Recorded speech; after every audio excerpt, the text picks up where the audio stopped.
All right, Ted Cluck.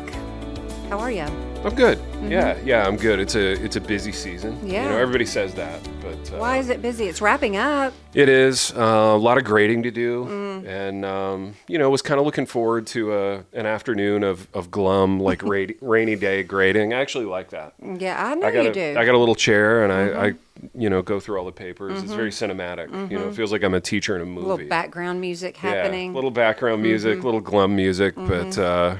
We have radio to do, Frank. Yeah, we do. Listen, there's no time for grading. There's no time for grading in my day job, since this is my real day job now. So let's talk about that podcast. And let me tell you something. We're in for a treat today because we have my good friend from Jennings Hall, my work friend, DJ Culp. I'm so excited. And speaking of movies, DJ. Of course, yes. Movies. Yeah. I love the subject. When you and I first met, I took note of your cap, your flat cap, which is kind of my corner on campus, and far from being resentful of you doing that, we used it as a bridge for our friendship. We hit it off right away. It was those in your Gould glasses. My Elliott Gould glasses, which I need to resurrect. I need to bring those you out. You really do. For at least one episode of this. But that'd be fair. You told me, I said, what do you do and what do you teach? Because you're down on the first floor in music, and you said, I'm a jazz drummer. Which, is there anything cooler, Fran Thomas, to lead with in a conversation than saying I'm a jazz drummer? Oh, and how did you respond to that? You're like, I was just in awe. Oh. He asked for my autograph right then. I took out the autograph book and I denied him. Like, I'm sorry. You can write best wishes, or you can write a note of a personal nature, whatever. What's your sister's name? I'm not going to tell you what to do. But so anyway, we kind of hit it off on that, and then I asked. The question, do you love the movie Whiplash, which is all about kind of the ascension of this young jazz drummer whose goal in life is to be the best jazz drummer in the world. And it's early career Miles Teller. So the guy from Top Gun Maverick, when he was younger. Who does not look good in a mustache, P.S., but continue. Yeah, oh, really? Oh, no. I beg to differ. We may have to litigate that, Bubs. Sorry, dude. That'll be in the outtakes. That's on the director's cut of this show.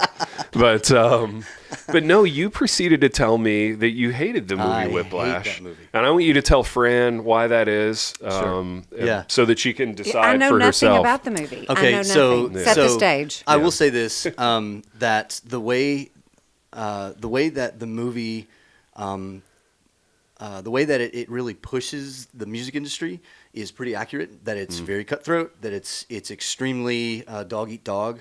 Obviously, this movie has no like sacred backing to it. So sure. I mean, it's really just sort of, as you will with the writing. But the movie revolves around a basically like an internationally acclaimed jazz band director who has this really high achieving performing ensemble, and this drummer is new to New York and wants nothing more than to be in this particular ensemble. Right now, like, that's a hit movie. I'm down with that. Yeah.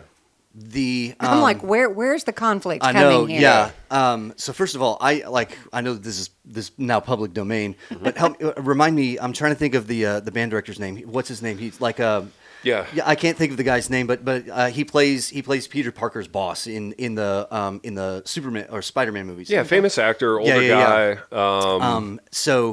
He absolutely berates everyone in the ensemble, and the whole movie is now around how the drummer, as you mentioned, Miles Teller, how he is going to try to actually make it into the music industry, and thinks that this particular director really is his rite of passage. And the reason I can't stand the movie is, you treat me like that, I'm out. I seriously don't care what your reputation is. Yeah. And if that means that I actually have to say deuces to doing what I quote unquote dreamed of, I refuse, truly, I refuse to believe that one person would have that much sway over one other person's entire future. Yeah. And that's another thing that I don't like about the movie is that this particular drummer has it under the notion that this particular director really is the only way that he's going to get there. Yeah. But Fran, the reason if there's a nice tidy bow that makes me hate the movie all the more. A nice, tidy, hateful bow. A nice, tidy, hateful one. Ragged, beat up bow. Yeah, that's right. It's like a Tim Burton bow, you know? Yeah. It's is at the end of the movie, this particular director tries to sabotage the drummer. And Miles Teller decides he's just going to go rogue. He's going to do this very impressive, really big giant drum solo playing a very famous tune called Caravan. And they smile at each other at the very end of it, as if to say, "See, this is what I wanted you to do."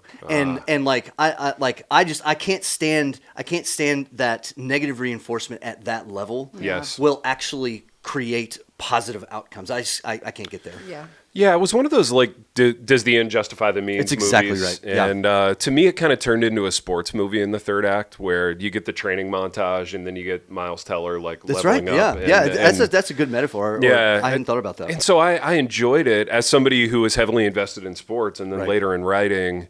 And I certainly didn't like the the teacher's character or approach, and I wouldn't want to run my classrooms in that way. But there was something kind of interesting about it, and I think it's my students all hate this take. I want to hear you on this too. Yeah, Another yeah. music movie. Yeah. I actually think it's the true and better La La Land.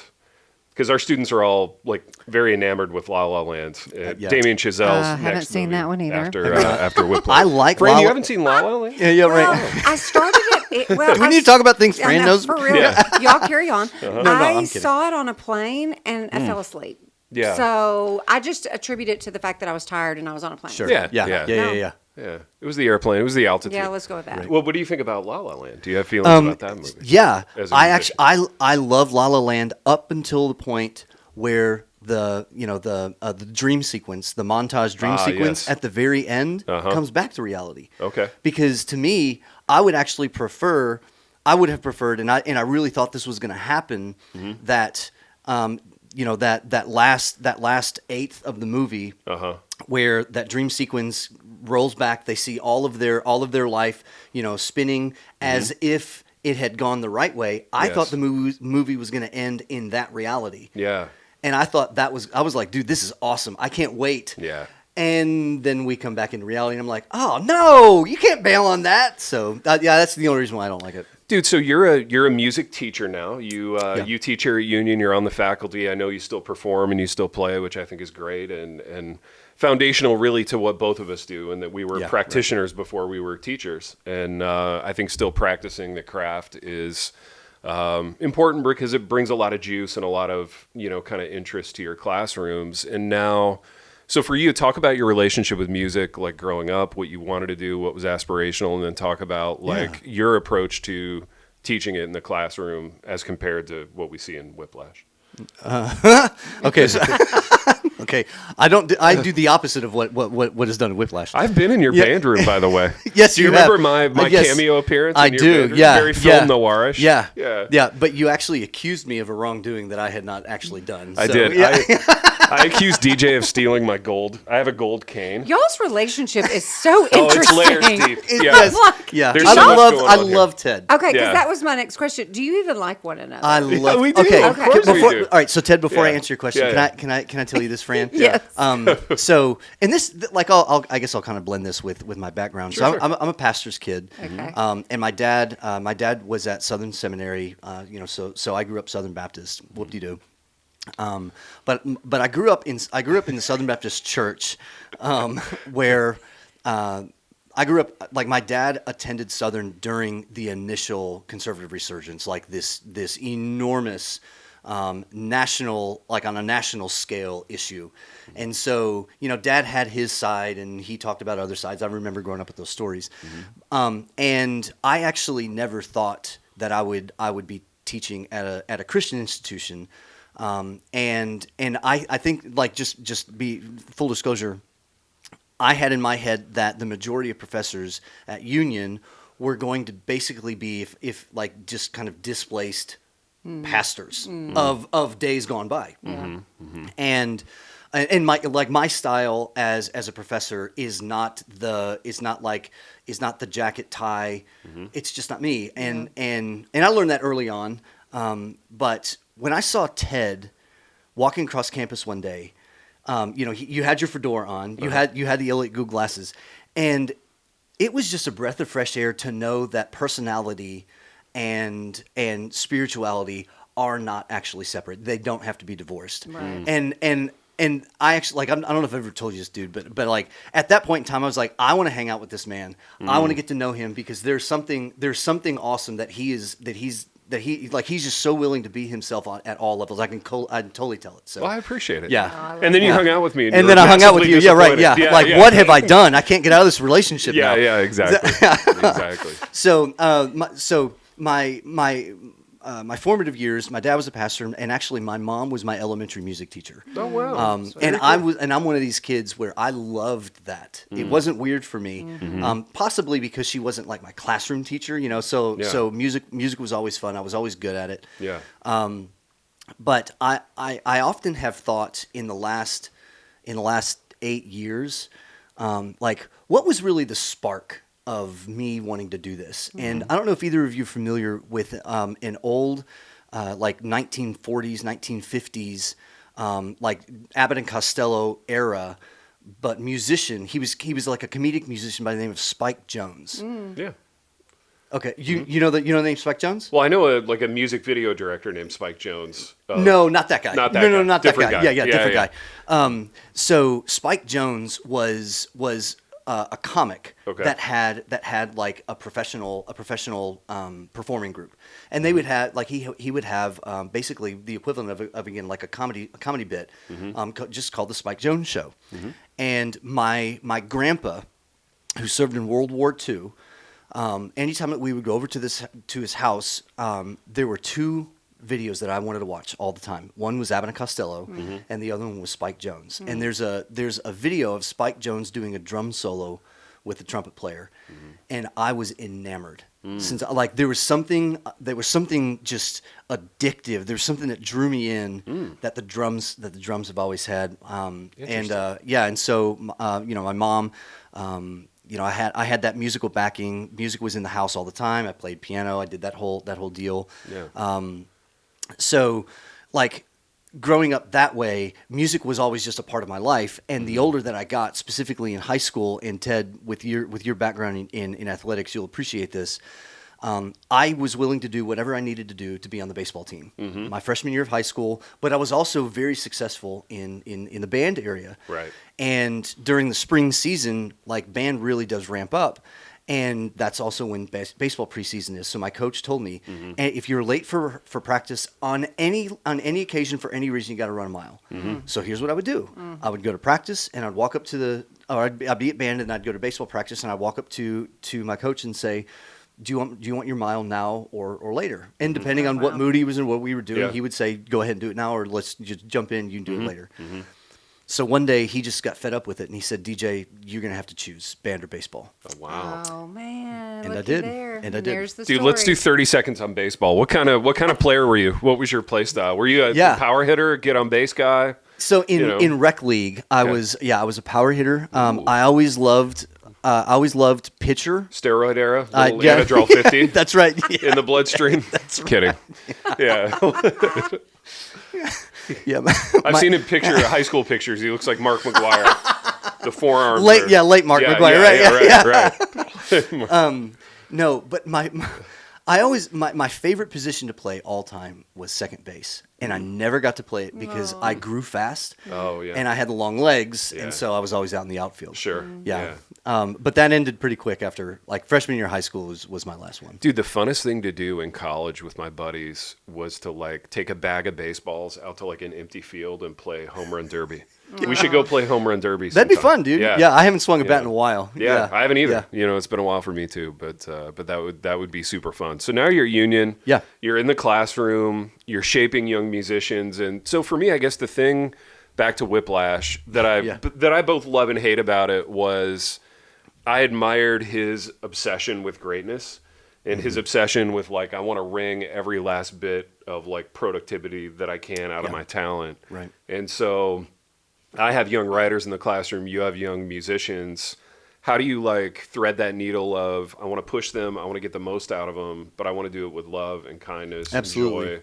Yeah. Because music is a joyful thing in the same way that writing is. You know, if we're not enjoying it, we're not doing it right. You know. And not only that, but like there's an element to the arts category and certainly no offense to anything else in the academic community, but there's a certain element of what we do that really is performance based. Yeah, I mean, that's it right. is True. performance. Yeah. And so like, if you suck at what you do, I mean, you're going to get called out on it. So how, Yeah. how do to answer your question, I always have to think, okay, how is it possible that I can begin to acclimate my students to understand that the real world does not care about how they feel, but at the same time, I want them to understand that what they're contributing and what they have to offer, whether they have tapped into it or not, Yeah. is in fact a positive experience. And I do that. This is something that I didn't have a lot of when I was coming up. I don't know your experience, and I actually don't know the experience that a lot of writers have with this, but in the music world, at least with my undergraduate career and even professional career, there's a lot of people who are just kind of standoffish. It's like, this is my talent, this is what I do. I'm not going to let you in on who I am as a person. Yeah. This is as far as it goes. Yeah. And one of the things that I love combating, and it's such a safe place to do this here at Union, is to let students in on the humanity. I don't want students to only see me as a musician. I also don't want them to just see me as someone who teaches music. I want them to see me as someone who loves to goof off. I have like nutsy cartoons that have nothing to do with what I do that litter my door. Yeah. That I regularly rotate out just to give people, again, a breath of fresh air. Yeah, right.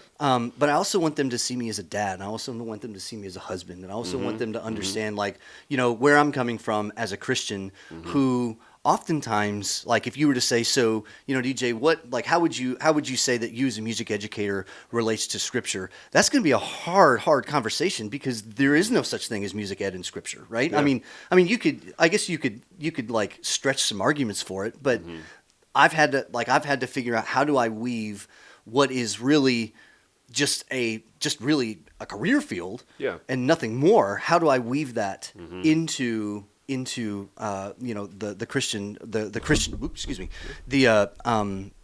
Christian experience that students have here at Union. And again, I never had that kind of thing. So Yeah, I didn't have a lot of that either, and I think doing that though and learning to do it is what makes us different. Institutionally, it sets us apart, and I think just class to class, program to program, it sets us apart. So, like, how do you do that? Like, not to put you on the spot, but how are some ways that the gospel or the joy that you have in Christ finds its way into your class? So I am not the guy who starts every single class with prayer. As a matter of fact, I rarely pray in class. And it's because, first of all, my assumption is that they're probably going to get a lot of that. Yeah. And so I don't want it to become routine, if that makes any sense. And I'm not, I don't want to certainly, convolute the conversation, but my style is, when I walk in, it's time to work. Let's do it. Yeah. But I want them to understand that at any given time, I may very well try to plug in a spiritual concept as like just a direct metaphor into what we're talking about at hand. But I'm a person that I want them to understand that my spiritual connections in the class kind of happen backdoor, and so it's not forced. It's not a we're gonna pause and we're gonna have ourselves like a little Sunday school lesson. Not to discredit that, but that's just not, again, it's just sort of my style. Yeah. No, that's great. I love it. Okay, so 17, 18, 19-year-old kids that are coming into college and they want to major in music. Yeah. What are they majoring in? If somebody is listening to this and where are they going? What are they doing? What are they hoping to get out of this degree? That's a great question. We have a lot of majors in the music department.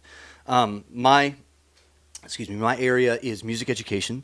And so, when it comes to, I'm the coordinator for instrumental music education, meaning that students that want to be band directors, I'm their major professor. I'm their advisor. Okay. So my primary area, like my expertise, my doctorate degree, is in basically, if you will, the pedagogy and the methodology of how to do that in a classroom setting. Okay. So I'm teaching teachers how to teach. Okay. And so that's one area. Union has a very, very vibrant worship area. We've got, I mean, it's being a Christian school, that makes sense, right? Why we've got a large population of students that are pursuing worship. We've got a really vibrant recording degree. So recording, mixing, engineering. We also have composition. We have performance. We have a couple other things that I'm trying to think right off the top of my head, but we've like in terms of majors, we probably have 6 or 7 that overlap a lot, but that actually like at their core, what would they look like in the real world after they graduate are really completely different. Yeah, so there's a lot of different ways that the music department caters degrees to particular areas. And one of the cool things about the world of music, and I'm not going to necessarily like unpack it, but the like music is a universal language. I'm not a big fan of that statement because a lot of people use it wrong. And when you really figure out what the language of music is, it's really easy in any one of those degrees that we offer. It's actually really easy to take another class that may on paper not really look like it belongs in your degree area, but it'd be very easy for you to understand what's the benefit of me as a music educator, maybe taking like, I don't know, a worship class or a composition class, or if I'm a worship major and let's just say I don't really want to perform. That's not really my cup of tea.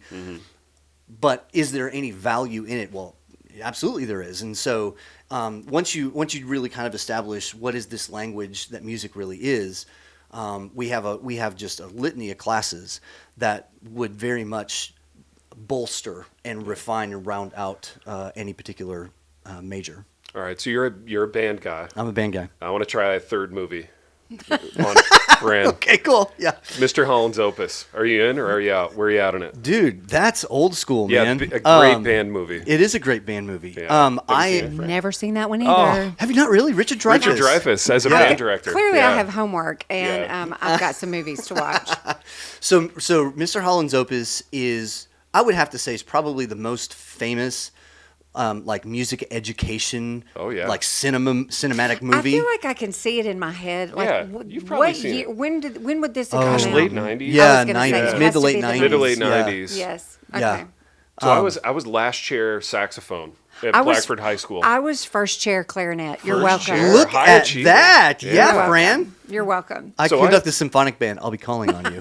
Are you going to call me too? I can dust not off at the all. old Not saxophone. at all. No, I can read I'm not, music. Ted, I'm not putting you on stage. I goofed off a lot in bands. I But then love it. I had this experience where, like, early in my marriage, early in my adult life, I watched Mr. Holland's Opus. And it convicted me at a deep level, and I felt like I needed to reach out to my band director, Miss Sims, and apologize. And apologize. Yeah. Lo and behold, I ran into her in a Chinese restaurant not too many weeks later. And I interrupted her dinner, I'm sure very awkwardly, to indicate that I'd seen Mr. Holland's Opus and I was sorry for goofing off in bands. So redemptive moment. Yeah. Yeah. Mr. Holland's Opus is it's a fantastic movie. With the exception because go I mean leave it up to DJ to find go on something. to find fault in all And the actually things I like. I'm gonna say this. I'm gonna chalk this up to my mom. She's the one that really kind of brought this to light. He still loses his job. Yeah. And one of my favorite quotes out of that movie is something along the lines. It's not a quote. I'll say it's a paraphrase. That the day that schools cut football from their programs is the end of the world as we know it. Wow. Yeah. I agree as a football guy. I was Right? going to I say, mean, yeah. I couldn't agree more. Yeah. Right. And so like the stink about that movie is that the music educator that the whole movie revolves around and the impact that he has still loses his position. Yeah. But I will say this: the directors of the movie I applaud. On a sort of a morbid level, I applaud that they actually have that happen because that really is reality. And there's a quote from Dana Gioia. Do you know the name Dana Gioia? So he was under Bush Jr., I think the former president of National Endowment for the Arts, who said that basically we've raised a generation of students who have had the arts systematically removed from their education while the government stood by indifferent. And I think that's the end of Mr. Holland's opus gives testament to that. That's good. I love the arts. I'm a creative. I can read music. That's awesome. Took piano for years, and then it got super hard, and I just quit and started to prioritize other things. Yeah. Played the clarinet. First chair. Yeah, I mean, I love music, and I love music education. I love that. I don't know where we are now as in education, as far as, is that still prevalent? Is that still being pushed? I don't know the answer to that, but Right. remind us of the value, regardless of age, because I do Yeah. think, Good I one. do think that I would love to go back and sit down and Right. pick the piano back up again. I know, not literally, but Yeah, right. I would love to I'd love to see that. Yeah, I would Fran too. That'd be literally incredible. picking up a I piano. That'd be good cannot. television, actually. Yeah. Not going to happen. I cannot pick that piano up. But you know what I'm saying? Remind us of Yeah. the value of being informed educationally, of even if that's not something that you go do as a Right. career, Yeah. it matters to us as people. Yeah. So I need to preface this with, I'm about to advocate my area as more important than Ted's area. Okay. Listen, So Tough day for we're gonna Yeah. again. Do y'all like one another? I don't know. I don't even know anymore. I would have said yes 20 minutes ago, but Go okay. on. So Go. so Okay. yeah. the beautiful thing about music is that it is an art form that you can't see. With words, words give you some sort of concrete something reference to start with, whether even if it's ambiguous. Yeah. Painting, Right. sculptures, it's physically there. With music, again, I'll just start here that music is an art form, not just that you can't see, but that requires you to manipulate it. Music doesn't happen unless you do it. Now, I mean, all of us grew up in the consumer world where all you do is press play, right? Right. Yeah. But still, nonetheless, for that music to even happen, somebody has to do it. Right. But what music offers to anybody that studies it, it really is. Again, sorry, Tim. Sorry, Ted. Yeah, and I even Now called him the wrong name. Yeah, right. Yeah. He doesn't even know my name anymore.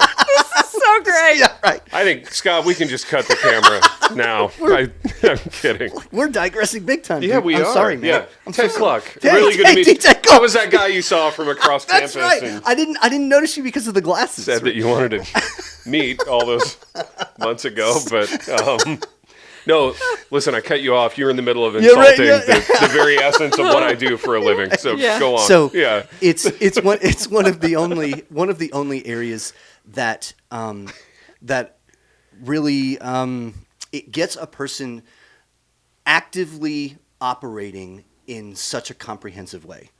And when I say that, music is physical, music is mental, music is emotional, music is logical, music is oral.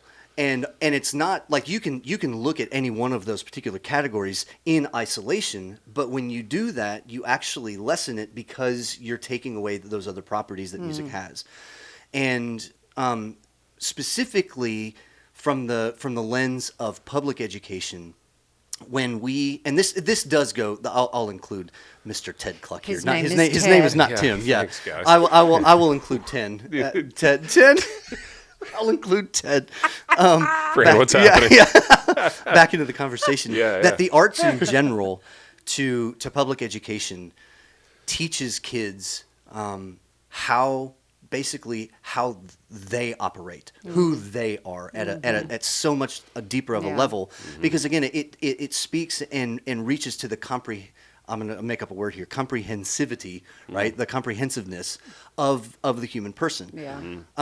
And to me, there's actually an added level that a lot of band directors, and I don't know about choir directors, but I'm suspicious, don't reach and that's the creative level. Now this is where Ted wins all the time, where a lot of people in the music world in public education lose, because with creative writing, and I mean I'm not pretending to know much about his area, but with creative you don't writing, know. no, you're right, I don't know, but with creative writing, like you're forcing your students to like start with nothing and come out with something. That's right. But in the world of music, far too often, our area requires us to perform things that have already been composed. That's right. And so the creative aspect on our end is usually stolen from us. And even me as a collegiate educator, I oftentimes have to teach college students that, number one, it's not just how to be creative, but number two, that it's okay to be creative. Yeah. Because like it's been so ingrained in them on a subconscious level that it's almost like I'm not allowed to do that because I'm not good at it enough. Right. Sure. Good at it. Yeah. So, Right. Okay, let me ask you a question. This is a fun question. I don't know if you know the answer. Okay. What's Ted's name? Yeah. Who's this guy? Yeah. What's your name? Tim, Ted, Tim. I want you to know. Hang on, I have a question. Yeah, I know you do. Yeah, and then we'll all do my last thing, and we'll end on that. I don't have a serious question though. It's okay. I want to. Okay. So I just want you to know, Yeah. you're not the first esteemed music faculty at Union to not know my name. Oh, dude, I love this story. There was a So colleague good. in your department who's since there was. retired, near and dear to both of us. Oh man. Who for a decade, and I let this go on for a decade, and I had the whole building in on it, who referred to me as John. And he was so convinced that my name was John that You I would just get went with it. I would get a very hearty greeting from him, and I got to where I never wanted to disappoint him by telling him what my real name was, so I just went with it. And then when he had his retirement going away to do, I shared the news with him. Man. Dude, something you haven't told me is how that conversation went. Dude, it went great. He was so gracious Was about he it, really? and he laughed, and he had a sense of humor, and I knew he would because he's a good dude. So That's yeah, awesome. it was redemptive. A lot like this. Yeah, right, You know, yeah. you wounded me in a lot of ways here Please- this afternoon. Please change your Yeah. contact name in your phone to reference Tim Cluck. Tim maybe, Cluck, Yeah, Yeah. exactly. Or Yeah. 10 Cluck. 10 You're Cluck. right. 10 Maybe Cluck. that's better. The Tin Man. You know? Man. Yeah. Okay, back to my question. Yeah. Yeah. What's your fun question? Final non-serious question. Okay. Why is it that our brains can remember the song lyrics from 1986, but I don't know what I did yesterday? That's a great question. Why does that happen? Okay, so this is true. Okay. And if my memory serves me correctly, which is relatively ironic that I started out the answer that way, fMRIs, functional MRIs. Okay. They are MRIs that show up. That show what our brains are doing in real time. Okay. Right? They're not just images. That's terrifying. Yeah, I know, right? So functional MRIs have actually shown that when you store information that is musical, it doesn't store information in one location in the brain, but in multiple. Oh, which is wow. why. That's interesting. My That wife is is. my wife is a speech language pathologist, and and she came up through the ranks knowing about, and I think she only had like one patient maybe that did this, but it's very real that patients and people that have severe advanced stages of dementia that can't remember people or names or what to do or where to go, if you say, "Can you sing a song?" they can do That it. is so wild. And that's because the brain actually stores that information in multiple places. And the more that you access it, the more like and I can't remember what it's called, but the myelin sheath. That's what it is. There's a dorky word for you. Yeah. But the faster that the brain is able to recall it, and the stronger that connection is, so that if you begin to lose memory in one area or another, you are still retaining that particular memory somewhere else. That is so wild to me. Yeah. Music is a powerful thing. It is. It is a gift. It is a powerful thing. And I think it's just so fun and kind and gracious of the Lord to give it to us, to cause us to think things, feel things, learn things, appreciate things. I'm thankful for you and appreciate you for what you do here at Union and how you encourage, engage, and challenge our students. I know that they are blessed by you. Yeah. Well, thank you. Yeah, you're okay. Yeah. Yeah, right. Yeah. I'm all right. Yeah. Okay. Well, thanks everybody Yeah. for listening to Yeah, right. this Yeah. this wild conversation This about journey we've been on, the friendship between Yeah. these it's two. a healing journey. We're It going to is, need a yeah. second Yeah. episode. I have other mediocre friends too, you know? Yeah. Yeah. other subpar friends. You know, that should be the title of the episode. Subpar friends There with you DJ go. Culp There and you go. Tim. There you Yeah. go. Okay, this is fun. Thank you, DJ. You're very welcome. All right, everybody. Thanks for listening to another episode of Let's Talk About That, a Union University podcast.